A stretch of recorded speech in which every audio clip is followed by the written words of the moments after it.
कधीच नाही चुकणार तुमचे फेवरेट टीव्ही शोज झी5 सोबत, तेही एकदम फ्री. काय हो? उशीर झाला जरा यायला. हो, मदनचा फोन आला होता ना, म्हणून त्याला भेटायला गेलो होतो. अरे हा, तुम्ही त्याला भेटायला जाणार होता ना? काय हो, कशामुळे एवढं अर्जंट बोलवलं होतं त्यांनी?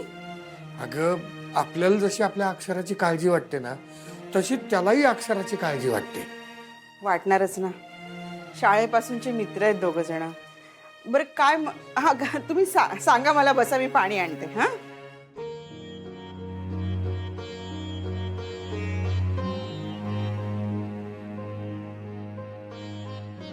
काय हो, काय म्हणाला तो?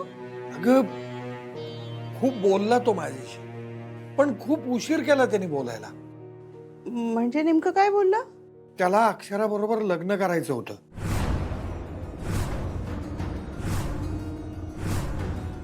तिला अमेरिकेत घेऊन जाणार होता तो. तिकडेच दोघ जण सेटल होणार होते. तिला जेवढं शिकायचंय ना, तेवढं शिकवणार होता तो. खूप रिक्वेस्ट केली होती त्यांनी अक्षराला, पण ही काही गेली नाही ग. म्हणून तो मग शेवटी एकटाच गेला अमेरिकेला. मग आता कसं काय आला तो अचानक? आपल्या अक्षरासाठी तो परत आलाय. अक्षरासाठी म्हणजे?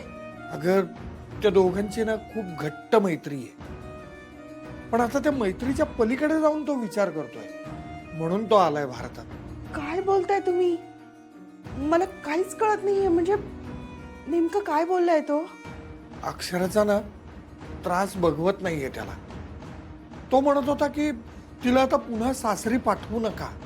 नाही म्हणजे त्याचंही म्हणणं मला बरोबरच वाटलं, कारण मलाही तिला सासरी पाठवायचंच नाहीये. हे बघा, तिला तिचं ठरवू द्या. आपण कोण होतो तिच्या आयुष्याचा निर्णय घेणारे? अगं, आपण नाही तर कोण ठरवणार? आणि हे बघा, मगाशीच मी तिच्याशी बोललीये. मी तिला म्हणाले की अधिपतींबद्दल, भुवनेश्वरी मॅडम बद्दल बाबांच्या मनामध्ये नाराजी आहे, थोडा राग आहे, आणि तो शेवटपर्यंत राहणार अक्षरा. पण तुला जर सासरी जायचं असेल तर तू सासरी जाऊ शकतेस, मी सांगितलंय तिला. विद्या, अगं तिथे जाऊन काय होणार आहे हे माहितीये ना आपल्याला. अहो, असं काय करता? परिस्थिती बदलते ना. नाही, सगळे दिवस सारखे नसतात. हे बघ, मला नाही वाटत असं. म्हणजे अगं, परिस्थिती बदलायची असती ना तर ती आतापर्यंत बदलली असती ना. अधिपती तिला घेऊन गेले असते घरी. ते काय करतात? इथे येतात, काहीतरी इकडचे तिकडचे प्रश्न विचारत बसतात आणि परत जातात. आणि त्या दोघांच्या मध्ये तर भांडणच चालू आहेत ना. हे असंच जर चालू राहिलं तर ती त्या घरात कशी सुखी राहील सांग ना.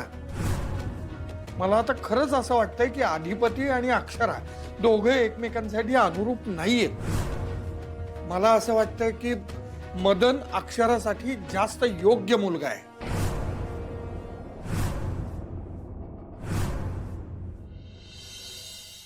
निर्णय म्हणजे काय? निर्णय म्हणजे एखाद्या प्रश्नावर तोडगा काढणं, त्या प्रश्नाचा निकाल लावणं. आता सुनबाईंच्या प्रश्नाचा लवकरच निकाल लावावा लागणार आहे आम्हाला. आमच्या अधिपतींना त्यातनं बाहेर काढावं लागणार. त्यांच्या लग्नाच्या वेळी चुकला आमचा निर्णय. चुकला म्हणण्यापेक्षा आम्हीच तो चुकवला.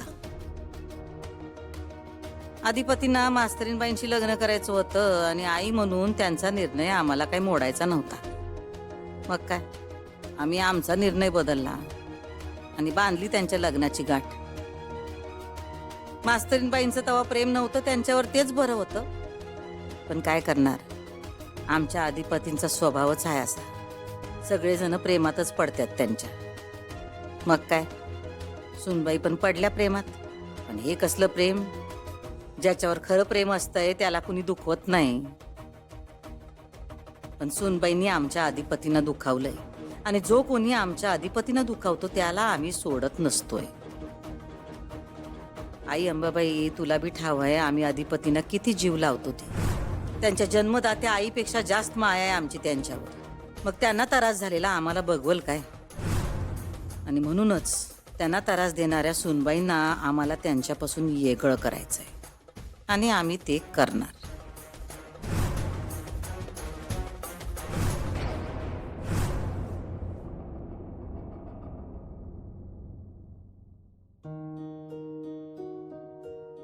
अधिपती घे, चहा घे. अगं तू कशाला चहा घेऊन आलीस? दानाजीला सांगायचं की. मला तुझ्याशी बोलायचं होतं म्हणताना आले. हा बोल की, काय विषय? तब्येत ठीक आहे ना हो तुझी? मला काय धाड भरली आहे, माझी तब्येत ठीक आहे. काय झालं मग? आणि सध्या घरात एकच विषय चालू आहे, कोणचा? सुनबाईचा. जाऊ दे, त्याच्याविषयी काय बोलायला नको आपण आता. अरे असं बोलून कसं चालल? जाऊ दे का बाई, खरंच काय बोलायला नको. खरंच मला बोलायची काही इच्छा नाही. तर ग बस की. हे बघ, मला सांग, तिचं आणि तुझं परत काही बोलणं झालं काय?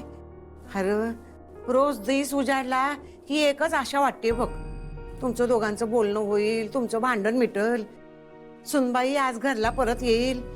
तुला जसं वाटतंय तसं काही झालेलं नाही, आणि असं काही होईल असं बी आता वाटण झालं मला. मी बोलू का तिच्याशी? कशाला?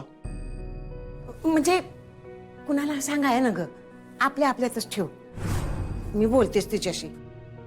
अरे तिच्याशी बोललं तर तिचं काय म्हणणं आहे हे तरी कळेल ना व. अगं आता एवढं दिवस झालं त्या घराकडे आल्या नाहीत, बाहेर जाऊन बसल्या, त्याच्यावरून त्यांचं काय म्हणणं आहे ते आपल्याला कळलं नाही का? काय कळलं? अगं त्यासनी यायचं नाही आहे इकडं, हे साधं म्हणणं आहे त्यांचं. नाही नाही असं नाही बाळा. अरे ती पोरगी तशी नाही आहे, कदाचित ती वाट बघत असेल.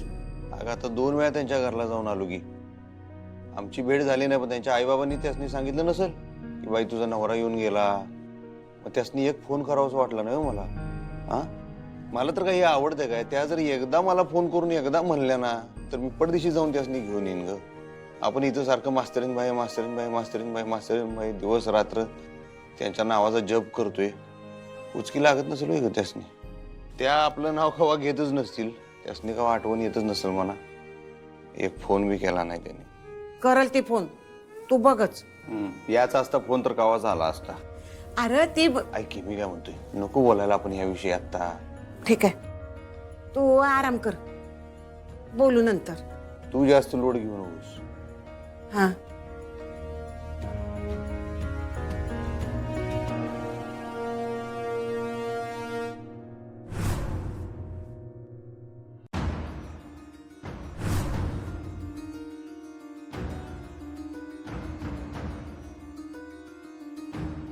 हे पुस्तक सूनबाईंना दिलं मला, लिया वाचाया शिकवलं.